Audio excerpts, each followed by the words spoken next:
I used to be a police officer in a city in Virginia. There is one upscale neighborhood in our city with very nice homes, and when I was a new officer, I was often told stories about a doctor who used to live in one of those homes. The story goes that the doctor attempted to perform some type of operation on himself. He numbed his stomach area to make an incision, but since he couldn't feel it, he accidentally cut too deep and wide, ultimately disemboweling himself. When officers and paramedics arrived, they found him barely alive, holding his own intestines, and he eventually died. Fast forward to when I was assigned to a call about a young woman found dead by her older sister. When I arrived on the scene, it was in the aforementioned nice neighborhood. As soon as I exited my vehicle, I had an uneasy feeling about the house. While it looked nice on the outside, there was just a bad energy surrounding it. As I approached the front porch, I noticed countless empty energy drink cans and a Ouija board on the front patio table. Everything about this house just felt wrong. And once inside, the family was obviously very distraught.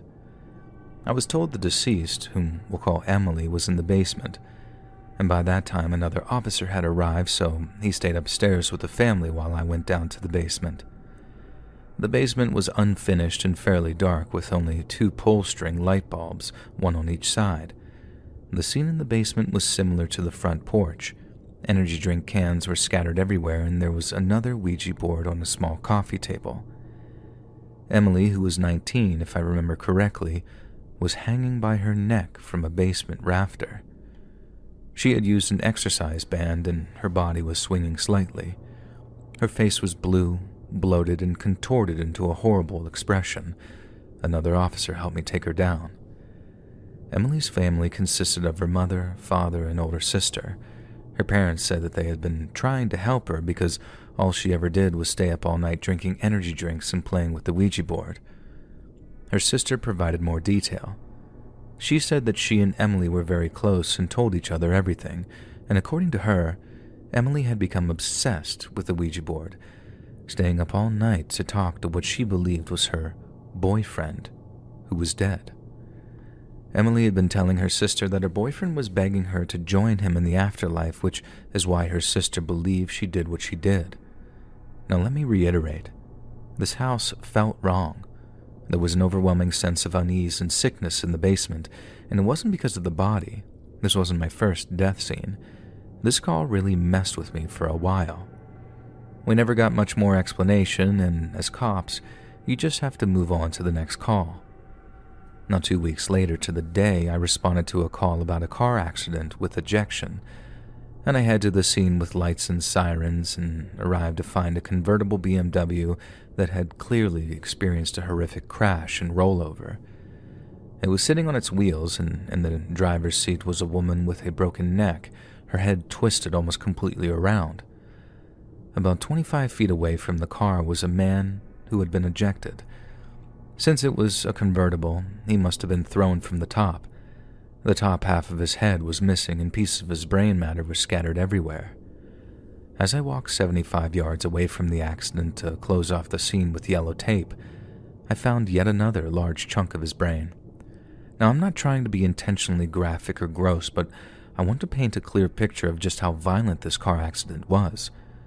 When I obtained the man's ID and radioed it in to dispatch, another officer and I realized the same thing at the same time. These 2 people were Emily's parents, who had died in a terrible accident exactly 2 weeks after her death. Breaking the news to the older sister was heartbreaking. I kept in touch with her for a while. She had inherited her parents' estate and life insurance money, and she ended up selling everything and buying a new house to try and start over and build her life.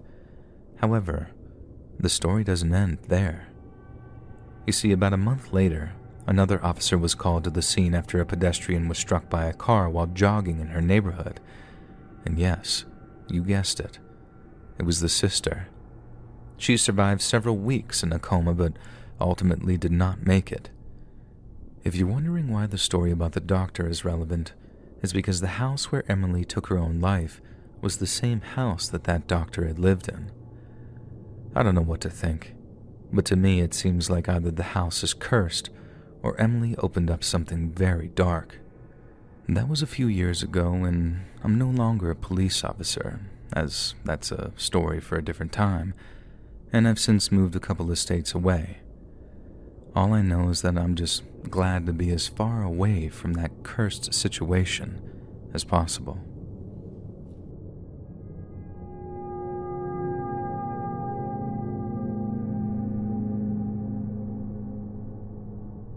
When I was 10, my life changed in ways I could never have imagined.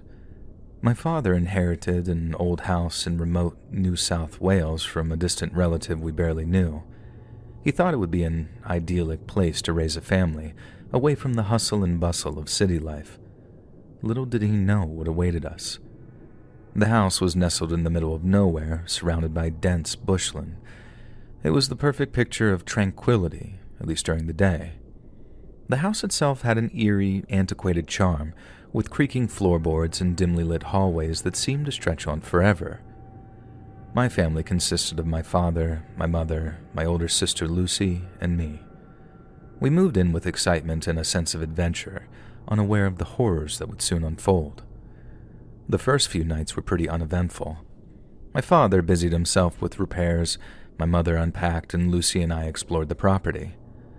On the fourth night, I had my first encounter. I was in my room, reading a book, when I felt a sudden chill. The room seemed darker than usual, and I had the unmistakable feeling of being watched. I looked up, and there, peering around the corner of the door frame, was a figure. It was barely visible, like a shadow, but I could make out the shape of a head and shoulders. I froze, my heart pounding in my chest, and the figure remained there for a few agonizing moments before disappearing. I convinced myself that it was just my imagination, despite the creeping fear that settled in my bones. Weeks passed and odd things continued to happen, mostly to me. My toys would be moved around and my bed would occasionally shake in the middle of the night.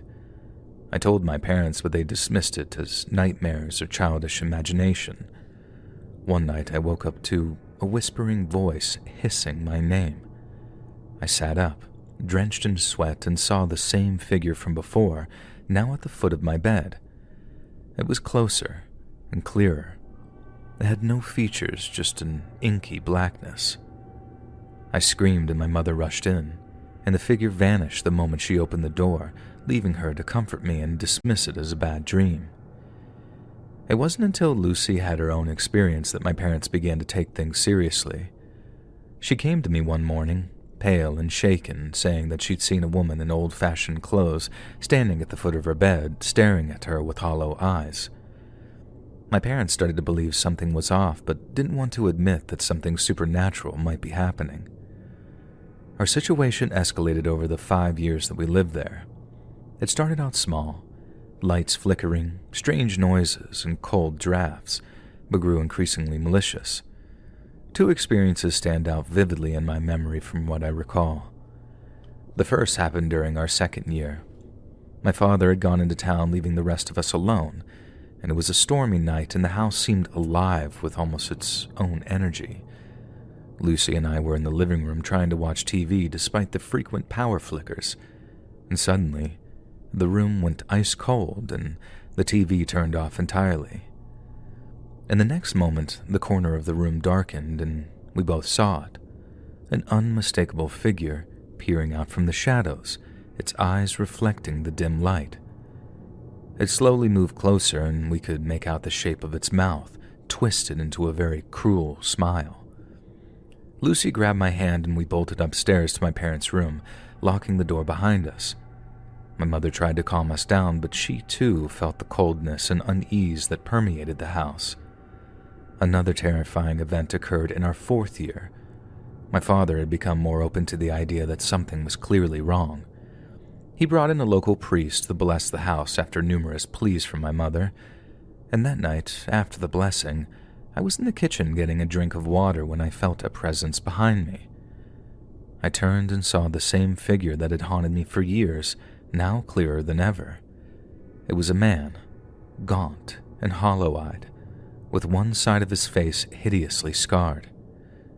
He stood at the entrance of the kitchen, blocking my exit, and I was paralyzed with fear. He began to move towards me, slowly, deliberately, and every step he took seemed to drain the warmth from the room. I fell to the floor, unable to move, only managing to scream when he was inches away. My father burst in, and the figure vanished, leaving the air thick with dread. The priest's blessing had stirred whatever malevolence resided there. In our final year, things became unbearable. The entire family started hearing voices, footsteps, and seeing the figure, now bolder and more frequent in its appearances. It seemed to thrive on our fear, growing stronger and more aggressive. Doors would slam, objects would fly across the room, and we all felt watched all the time, and we decided enough was enough. One evening, as we packed our things to leave, the activity reached a fever pitch. The house shook, the temperature dropped to freezing, and all of us saw shadows darting around. It seemed the entity didn't want us to go, but we were very resolute in our decision. We moved out the next day, leaving behind that cursed house and never looking back. Later on, we learned that the house had a very dark history. The man who built it in the 1800s was rumored to have gone mad and taken the lives of his family. His spirit, along with others, was said to haunt the property, reliving their final moments in a twisted loop of torment. Living in that house changed us all. We never spoke of it much after we left, but the memories lingered.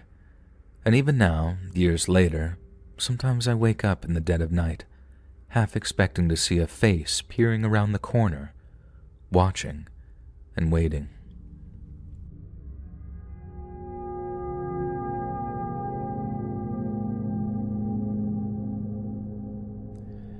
In October 2017, I lost my husband while I was 7 weeks pregnant. And the day he died, I left for work in a hurry. We exchanged some texts after he woke up, discussing a phone interview that he had later that day and the pain that he was experiencing in his leg. We had a quick phone call a couple of hours later where he mentioned that he was running to the pharmacy for pain meds. About an hour after that, I tried calling him several times to make sure that he got home safely, but there was no answer, which was very unlike him. I kept calling him for hours until, finally, a woman answered his phone, and she told me that she was with the sheriff's department and asked me to come home. At the time, I worked in a prison, and fearing that he might have gotten into some sort of trouble, I left my post, got to my car, and sped through the 30-minute drive back to town. As I turned into our parking garage, I saw a large white van that read, "Coroner." When I approached our home, I was greeted by the same woman who had spoken to me on the phone, blocking my view into the house. She informed me that my husband had suffered a heart attack, later confirmed as a pulmonary embolism, which explained the leg pain that he had mentioned earlier that morning. Apparently, my husband made it home, locked the security door, and then collapsed. He screamed for help. Our neighbor and her son had heard him and rushed over, but they couldn't get inside because all the doors and windows were locked. The son later apologized for not breaking a window, saying that in his shock and panic he lost all sense of reason.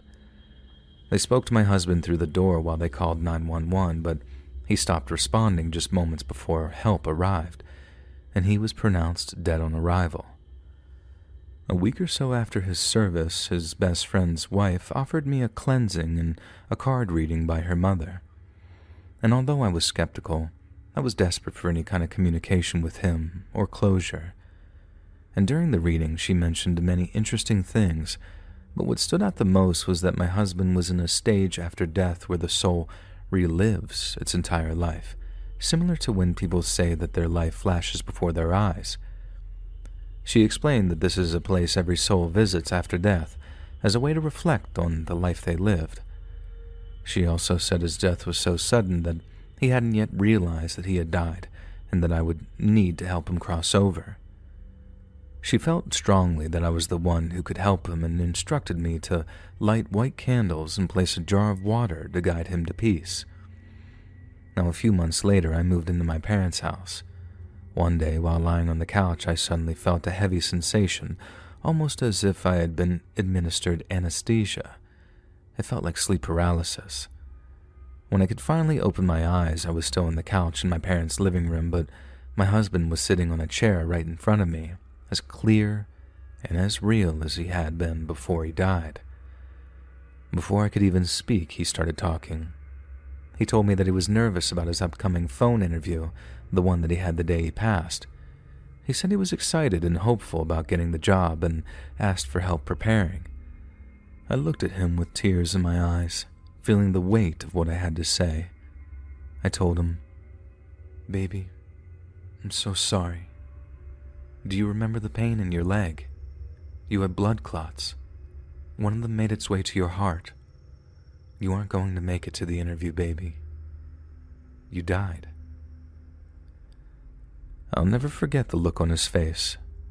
First confusion, then the slow realization of what I had just told him. I apologized again, told him I loved him and begged him to respond, but he just sat there with that strange expression. And suddenly, I woke up. The chair from my parents' kitchen table was now sitting directly in front of me, empty. I never dreamed of him again after that, and I pray it's because I gave him the closure that he needed to cross over. We now have a 5-year-old son who often dreams very specific dreams about his father. He talks about things that he couldn't possibly know unless it came directly from him. Losing my husband was my first real experience with death, but it brought me peace to have my own confirmation that there is something more after this life.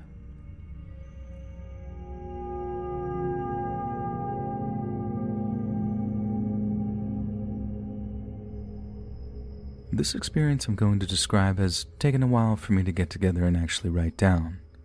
It takes place in Yosemite National Park in August of 2017 with my two best friends, Zach and Andrew. Zach had worked that summer as a parking agent at Glacier Point and was pretty familiar with the area. His employee housing, he was given a house in Wawona with 2 other guys. Andrew and I were visiting for the week and had each been to Yosemite before. One of the nights there, we decided to watch the sun set over Chilnuwana Falls. It was a great hike that Zach had done before. The trail was about 4 miles to the top with about a 2,000-foot elevation gain. We brought food and decided to hike up and take a swim in each of the pools on top of the falls. We set out on a couple of hours before sunset. As we approached the top portion, we were about half a mile to the top of the falls where a guy, about our age, early 20s, ran up to us from bushes, frantically asking for help. His friend had fallen 50 feet off of a cliff and had shattered his femur. Zach was used to this, and after working in the park all summer, he had seen many injuries and was used to it. The man didn't have cell reception, but I did, so I called 911 and reported the accident, requesting search and rescue. After a few minutes, we decided that we wanted to continue the hike after search and rescue assured us that they would be there soon with a helicopter. We told the guy that help was on its way, and we continued the next half mile up to the top of the falls. When we got up there, it was a picture-perfect scene, a beautiful sunset as we swam and ate. We then got an amazing show as we saw the helicopter land to pick up the injured guy that we had just encountered right below us. I'm a private pilot and Air Force aviator, so I loved every second of watching the helicopter land on the mountainside. After the sunset, we began the hike down and passed the spot with the injured guy, and search and rescue was taking care of him. We had a brief encounter with them. They thanked us for calling it in, and it was now dark out and we continued the hike down. There wasn't much moonlight and it was pretty dark, so we used our phones as flashlights to see the trail. And this is where the story gets interesting. The top of the hike was switchbacks with a steep incline on the right and a steep decline on the left with shrubs and trees. It was definitely too steep to hike down, hence the switchbacks. And about 1 mile into the hike, Zach was in front with a light and I was second, also shining my light, and Andrew was in the back. Zach was shining his light ahead and saw something sticking out from behind a tree that was about 15 feet ahead, just off to the right of the path, and instinctively shined his light on it. That's when whatever it was revealed itself from behind the tree and ran across the path, down to the left and down the steep grade. It ran on 2 feet, and resembled some sort of humanoid figure. It was a little shorter than us and clearly had 2 arms and 2 legs, but it moved in an inhuman way. It vaguely resembled a person with a head and limbs, but appeared to be just skin, no clothes at all. All 3 of us saw it and we froze in our tracks. We continued shining the light where it had run, down the left side of the mountain, but we didn't see anything after it disappeared. We were absolutely terrified, none of us really knowing what to say because we had no idea what we had just witnessed. The worst part was that we still had another 3-mile hike ahead of us, plus another 1.5 miles from the trailhead to Zach's house, all while knowing that this creature could be stalking us close by. Luckily, we made it to his house, terrified and exhausted, but unharmed. Whatever it was must have been just as scared of us as we were of it. My question is, has anyone else had a similar experience in that area? I've done some research and my best guess would be a skinwalker, but it didn't try to lure us into the forest with it. We had another strange experience a couple of years later in Tioga Pass, right outside the Tioga gate of the park. We were camping in a closed campground in that area, and in the middle of the night, I woke up to go to the bathroom, and before exiting the tent, I saw an orb about 5 feet away, floating by with a bright light. I don't think it was a person because Zach, Andrew, and I all saw the orb, and there wasn't anyone around us. Our friend Jackson, who was also in the tent, told us that the next morning that he had felt rocks being thrown at the tent all night, along with hearing footsteps nearby. Has anyone else ever had these similar strange experiences? I'd love to hear them. We all know what we saw, and we know that it wasn't human.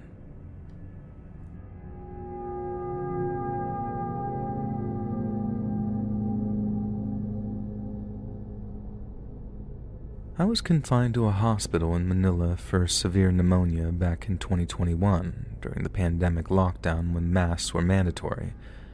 I was about to be assigned a room when I saw a toddler in a red polka dot dress galloping around the emergency room and then leaving through the glass entrance. She wasn't wearing a mask, so I asked security if children were allowed, and the guard replied in Filipino, "No children allowed." And I was confused. Wasn't he seeing this rowdy kid? After I was confined to the 5th floor, I fell asleep and had a really weird dream. I went down and saw the young girl outside the emergency room, only this time she was weeping in anger and holding a hammer. And when she looked up, she screamed, "Pa, why did you leave me?" Afraid of being hit with the hammer, I ran up the dim stairwell back to the 5th floor. All I remember was that I was slowly losing my breath, and when I looked back, I saw her chasing after me, only now she was floating up the staircase. It felt like I ascended over 20 floors because the chase seemed never-ending. The stairwell echoed with a pleading voice screaming, "Pa!" By the time I reached my bed, I was physically out of breath, and that's when I woke up with dangerously low oxygen levels, gasping for air, already surrounded by 2 attending nurses. I was intubated for a few days after that. When I regained consciousness, I recounted my dream to my attending nurse. She froze in shock before asking, "Did she have a polka dot dress on?" And I asked her how she knew. Apparently my dream was eerily similar to over 10 anecdotes from different patients over the decades, each one involving a girl in a polka dot dress who first appeared in the emergency area and then later in their dreams, chasing them until they woke up. The existence of this girl has been an open secret among the hospital staff, passed down from worker to worker since the 1970s, and I guess the backstory goes, more than 40 years ago, a small dengue-infected child was brought to the hospital by a young Chinese father in his 20s, and for reasons unknown, perhaps because she was an illegitimate child not recognized by the father's family, the dad abandoned her at the hospital, never to return. And the hospital recorded no proper identity for the little girl, and she eventually died alone. She was buried in the cemetery right across from the hospital, and a group of nurses helped bury the girl. They named her Shobe, a Chinese Filipino term for youngest daughter. She wore a polka dot dress. The nurse told me that while they have never actually seen the ghost, they all know of her existence. They also know that the ghost only reveals herself to certain people. Strangely, all the patients who reported seeing her shared similar physical attributes: East Asian looking, i.e. Chinese, in their 20s, of average build, around 5'8", and on the brink of death. Perhaps patients who resembled her father. Did I remind her of him? I've come to believe the ghost of this girl is still searching for her father. I won't deny it. It felt like I was running from death itself, but in hindsight, I wonder if the girl simply wanted a father. Maybe she wanted to bring one with her to the afterlife. By some miracle, I survived the whole ordeal, and I returned to that hospital last year for a routine checkup, but I never saw that girl again. Call it a blessing or a curse, but for what it's worth, that dream woke me up to a second chance at life. And I hope you find peace wherever you are, little girl.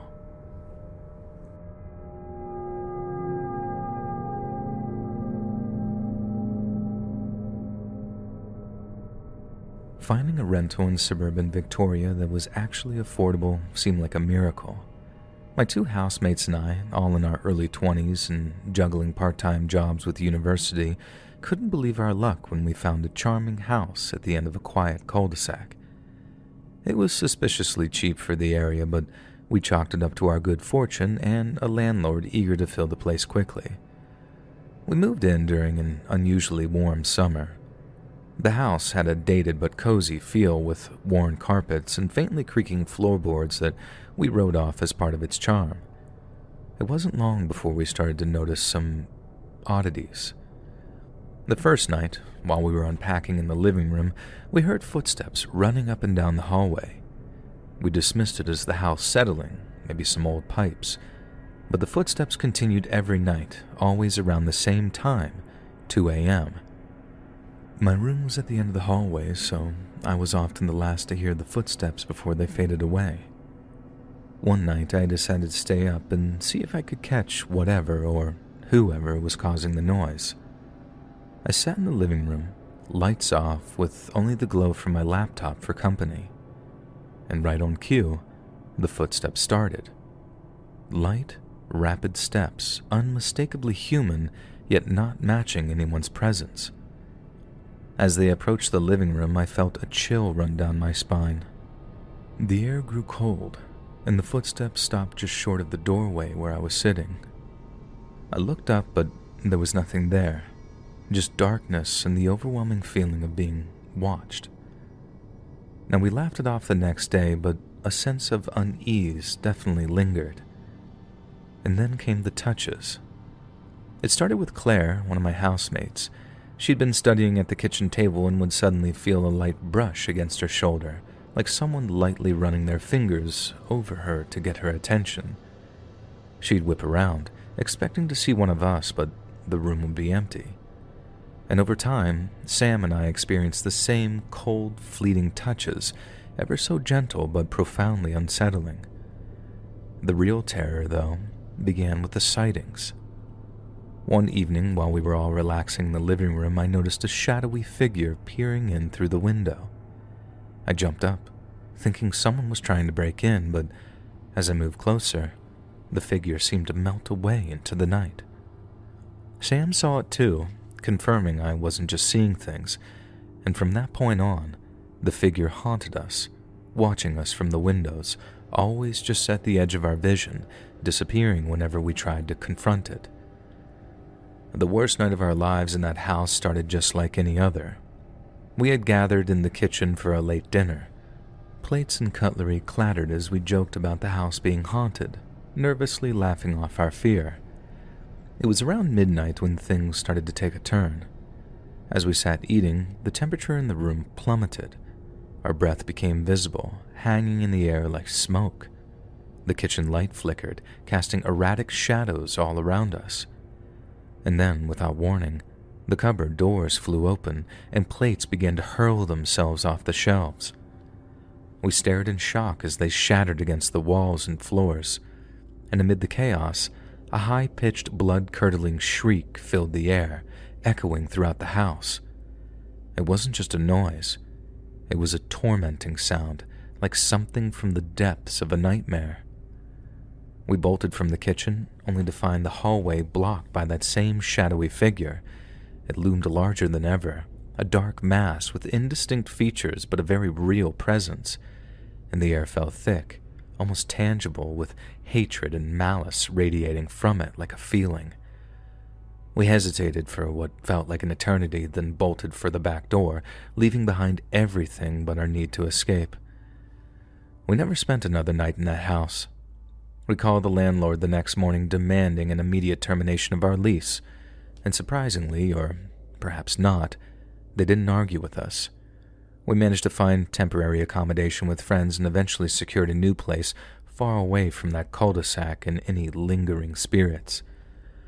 Only later did we find out that that house had a very dark history to it. Previous tenants had left suddenly, some claiming that the place was haunted, others describing experiences similar to ours. It wasn't something the landlord ever mentioned, and perhaps it wasn't something they believed or even wanted to believe. But living there changed us. We grew quieter, more introspective, and I find myself glancing over my shoulder a lot more, half expecting to see a shadow peering back at me even in the safety of my new home. Some nights, especially when it's quiet and the house is settling, I swear I can still hear those footsteps.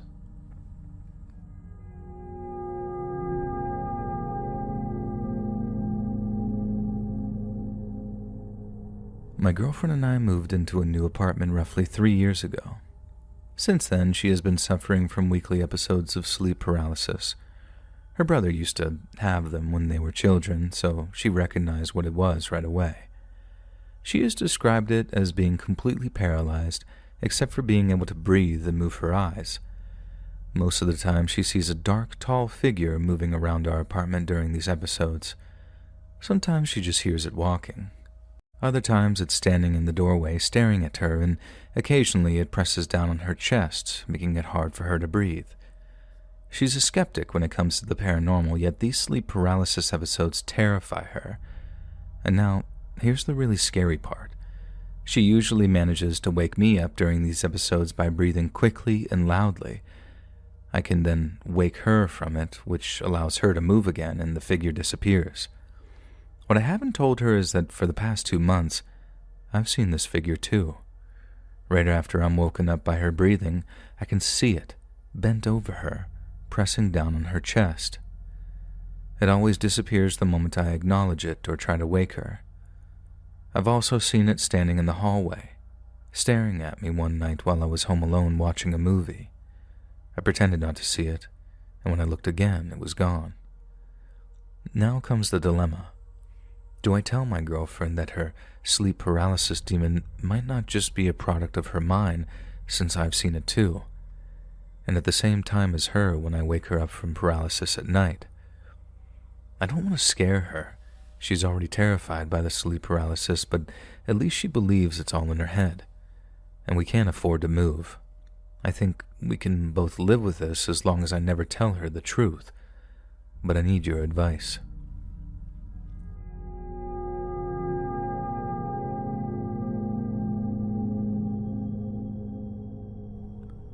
I was at a family friend's wedding today, which took place in the middle of a forest. It was a beautiful setting, but after a while, I needed a break from the crowd, so I walked toward a small stream nearby. And that's when I saw someone. Now, a little background. Last year, one of my closest friends passed away in a car crash. We were both into paranormal stuff, and they promised that they'd come to find me after they died. Since their passing, I haven't noticed anything unusual, aside from occasionally seeing a shadow figure, until today. The person standing by the stream had a birthmark on their face, and my friend had the exact same birthmark.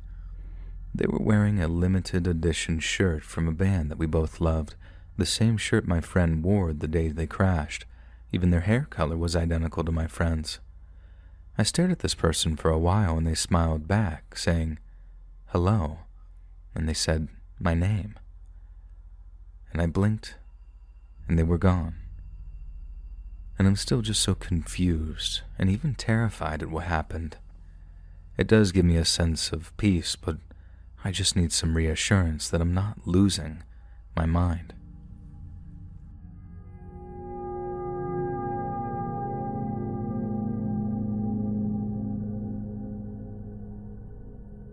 A few years ago, my mother passed away after a long battle with cancer. In her final weeks, she was bedridden at home and at one point on some heavy pain medication. The whole family took turns helping and spending time with her, and what she told us towards the end gave us all a shock. She kept reacting as though something had scared her, and she would jump and say, "Oh God," or she'd swear as if something startled her. At first, she didn't say anything, but then, after a week or two, she blurted out something one day that gave us all the creeps. "I wish he'd stop scaring me. Tell him to go away." She was irritated by something, or more precisely, someone. Confused, we asked what the problem was, and she told us. Apparently, during her final weeks, she kept seeing her deceased partner walking around the house. He'd walk down the hallway, past her bedroom door, or sometimes sit in her room. And every time it happened, it would make her jump with fright, as she obviously wasn't expecting to see him there. She seemed more annoyed than scared, and she saw him several times a day just going about his business as if he had never left. Usually her reaction was, "Oh, for God's sake, go away." Not because she didn't want to see him, but because he kept startling her. And our first thought was that it was related to the pain medication that she was on, but the nurse assured us that it wouldn't cause hallucinations or visions. I know it scared the life out of us, and she entered a hospice a few weeks later and the visions stopped. Weird, right? We still don't talk about it. That's just how unsettled we all really were.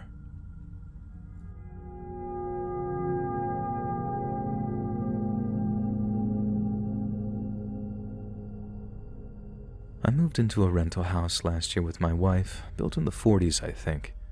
It's an okay rental, but I'd never buy this place. It's a modge podge of half-assed DIYs, including a house extension. The church across the road owns it, and the two of the people there have managed it for a while, and I don't know much of the history of it otherwise. Even since the first time I toured it, the basement has creeped me out. There's this weird yellow half-finished bathroom downstairs in the laundry room that is at least a few decades old, a telephone down there, and the rest is unfinished. There's a creepy chair in the corner that I swear moved a few months ago, and a desk that I swear another chair used to be stacked on top of, but regardless, that's not why I'm making this post. Since we moved in, every once in a while a light is randomly on down there. Sometimes it's one of the draw cord lights, and I assume I forgot and left it on, although I'm pretty good about that kind of thing, and I doubt it. And for the past few months, more often the main light switch at the top of the stairs, and there's no way that I'd forget that. Lately, with us moving out in less than a week, it's been turning on every couple of days, which is more often than usual. I often notice it when I'm outside looking in, which is even creepier. It's worth noting that the switch will physically be up, too, when it wasn't before. But today, when it happened again, I had a creepy realization. It happens when we're sleeping. I know this because every night I go to my office down the hall from my bedroom and play games or do work in the dark. When I go into the hallway, it's always pitch black, and I have to turn on my phone flashlight. There are decent-sized gaps under the doors, and I noticed if the lights were on. The night before yesterday, I caught it again, so yesterday when we did the laundry, I made a mental note that I turned it off in the late afternoon, so it turned on after I went to bed, but before we went down there again. I also just generally get a bad vibe when I'm down there and when the door is open. A few weeks ago, I left the door open a little because my cat wandered down there while I did laundry, and I was waiting for him to come up.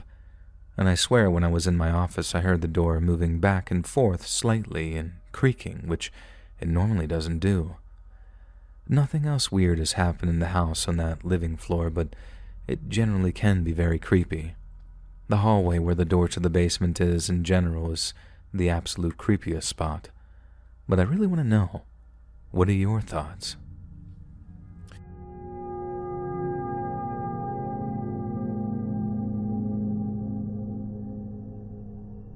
I just woke up from a nap, and I've been silently lurking and reading other people's posts, which are super interesting, and I don't necessarily think anything too much about my experience since the answer is right there. A ghost was talking to me from the basement. My parents commuted to work at the time, which required them to get up at 3 in the morning, get ready for an hour, and then leave the house at around 4 in the morning since the northern part of my state, where they work, we live in the central part, is very heavy with traffic. My parents built their house in 2013, and we moved in at around that time too. My sister and I would sleep upstairs, and my grandma, who was alive at the time, slept in the master bedroom on the ground floor. I was in college at the time. It was about 5 o'clock in the morning, and Grandma and my sister were sleeping. I was drinking my morning coffee in the dark, looking over my student email when I heard a very clear woman's voice say, "Hello? Is anyone there? I need help." from the basement. At first, I thought that I was developing psychosis since my sister has schizoaffective mood disorder, but I immediately noticed my dogs were staring right at the basement door. They heard it too. And so I barricaded the basement and went up to my room with coffee and locked the door, and now I'm perusing Reddit, trying to find answers.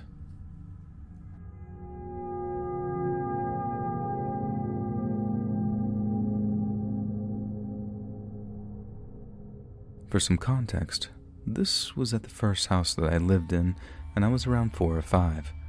Keep in mind I have a pretty overactive imagination as a kid, but this encounter felt so real and unlike anything I've experienced before. I woke up in the middle of the night in my mother's room. I forgot why I was in my mom's room, but I remember that she was sleeping and her room was lighted enough that I was able to look around the room. But when I looked towards her bedroom door, I saw 2 white figures, seemingly playing. They appeared to be young, as they seemed smaller than, say, my father, and seemed around a little older than people my age I knew. They also weren't transparent. These figures had actual mass to them, like shadow people in the best way to describe it, but instead of black, they were completely white. Now anyway, when I saw them, they stopped playing and stared right at me, and my whole body froze and I was unable to say anything. I didn't even want to wake up my mother. I was that frightened to move. Then the 2 figures started to walk to me as excruciatingly slow as possible. As they crossed to my side of the bed, one of the boys had reached his hand out to touch me and then faded away just as he reached me. It wasn't until a few years later when I brought this up with my dad, and he told me that he used to see a bunch of ghosts when he was a kid at our house. He grew up in my first house, but he never saw ghosts of 2 children. He did say that he heard a story growing up that there were 2 boys that actually died on that street that we lived in. One died falling down the stairs and the other died in some way I forgot, but he didn't know the boys personally. And that's all I got. I've told a few people this, and they brought up sleep paralysis, and I felt like I could move. I was just afraid to move in that moment. I did say that I had an overactive imagination back then, so it is entirely possible that I imagined it all, but it felt so real and unlike any night terror that I had brought up by my imagination. If you have any explanations, that would be awesome, but for now, I'll just sign off on that note.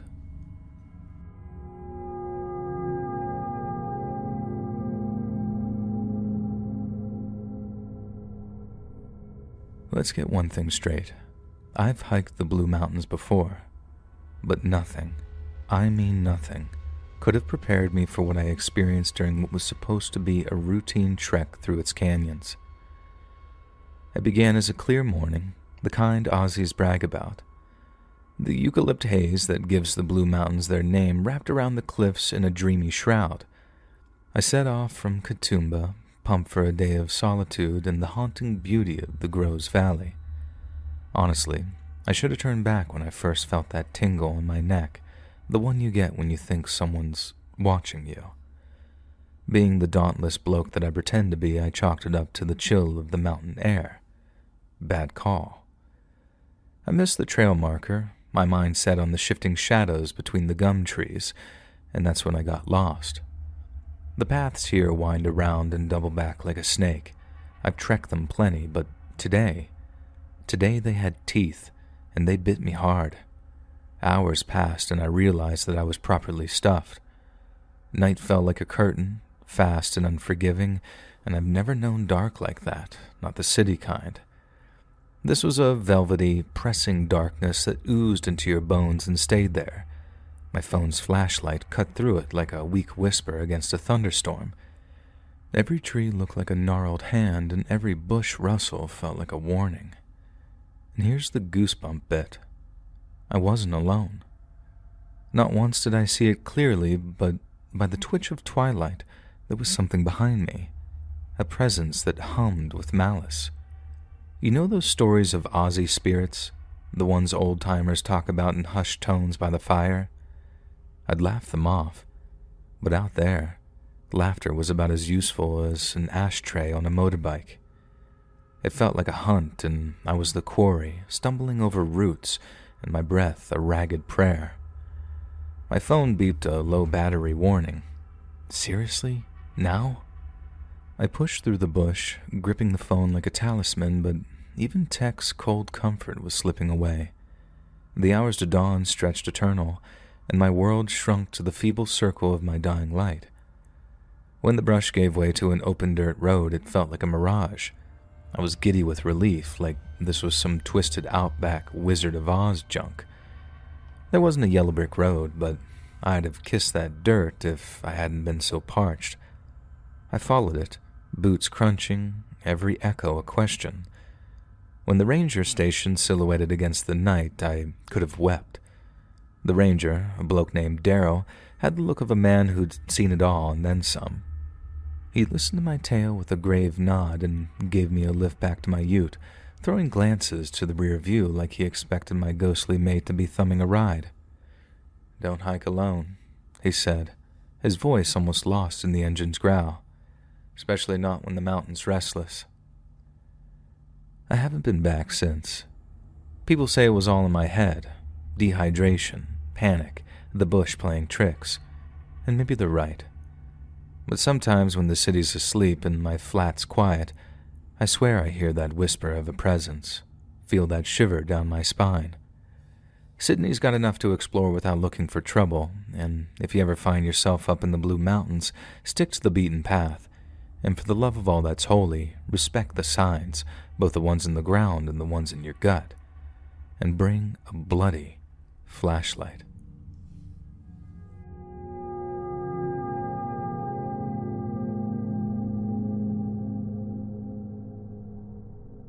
It was a Friday night, and my cousin, along with her brother, was staying over at our house in Bathurst, New South Wales. My cousin was about 15 years old. We lived in a 2-story home, so my parents and her brother were downstairs in the den. My younger sister and I were in the living room, while my older cousin was in a spare bedroom getting ready for bed. I was curled up on the couch, watching TV, when suddenly a loud scream pierced the air. I jumped up and ran to the spare room to see what had happened. My cousin was sitting upright, her face pale. She told me the bed had been shaking, and thinking she was joking, I told her to stop messing around and went back to the couch. 15 minutes later, another scream rang out, even louder than before, and I rushed back to the spare room, yelling, "What's wrong now?" And with wide eyes, she said the bed was shaking. Just as I was about to walk away, the bed started moving wildly in front of us. It shook back and forth as if someone or something was gripping it. My cousin burst into tears and jumped off the bed, and the shaking stopped instantly. I checked under the bed, convinced her brother was pranking us, but it was empty. Was it a poltergeist? And to this day I don't know if we imagined it or if it was something real. Neither my cousin nor I have talked about it since. A week later, another strange thing happened. It was a quiet Wednesday evening, and I was alone in the house reading a book. My family had gone out for dinner, and I wanted some peace and quiet. I was deeply engrossed in a suspenseful chapter when I heard faint whispers coming from the hallway. I thought that it was just the house settling or the wind outside, but the whispers grew louder and seemed to move closer. My heart pounded as I put my book down and listened more carefully. It wasn't my imagination. There were real, murmuring voices in the hallway. Summoning all my courage, I walked toward the sound. The whispers stopped the moment that I stepped into the hallway.